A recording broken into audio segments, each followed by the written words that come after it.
Katia Pourceau-Poly. Merci, Monsieur le Président, Madame la Ministre.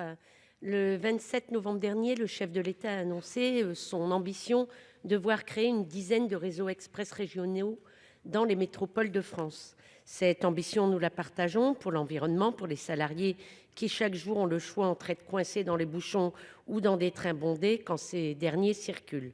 Nombre d'arrêts ont été supprimés, pour ne citer que quelques exemples dans le Pas-de-Calais, en gare de Meurchin, d'Achiette-le-Grand ou encore de Boulogne.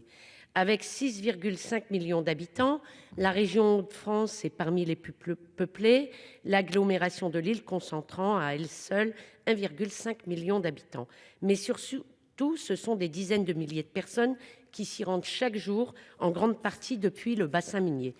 Le projet de réseau express Grand Lille, défendu par l'ancien conseiller régional Nord-Pas-de-Calais, devait permettre le désengorgement des accès à la métropole, mais il a été remisé à la faveur de la fusion des régions.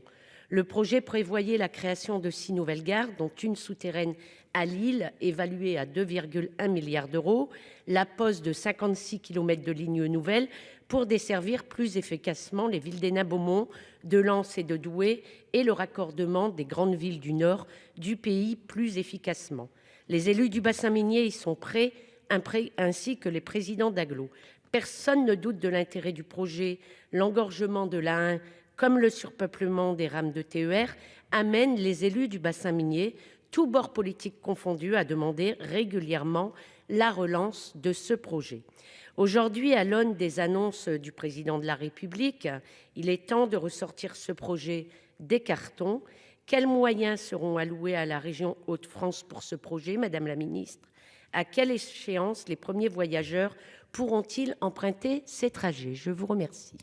Merci, cher collègue. Madame la Ministre. Merci Monsieur le Président, Mesdames et Messieurs les sénateurs, Madame la sénatrice Pourceau-Poly. Le Président de la République a en effet annoncé le 27 novembre l'objectif de mettre en œuvre une dizaine de RER métropolitains. La démarche des services express métropolitains prévoit, par des améliorations des infrastructures des principales étoiles ferroviaires, l'amélioration de l'offre ferroviaire dans les grandes métropoles. En cohérence avec la priorité donnée aux mobilités du quotidien, au premier rang desquelles, vous l'évoquez, les relations domicile-travail, le gouvernement soutient cette démarche aux côtés des collectivités concernées, régions et métropoles. À sa demande, SNCF Réseau a ainsi établi en 2020 un schéma directeur du développement des RER métropolitains. Par ailleurs, une enveloppe de 30 millions d'euros du plan de relance dédiée au lancement d'études de RER métropolitains dans les métropoles à fort potentiel, dont celle de Lille, a été mise en place au cours des exercices 2021 et 2022.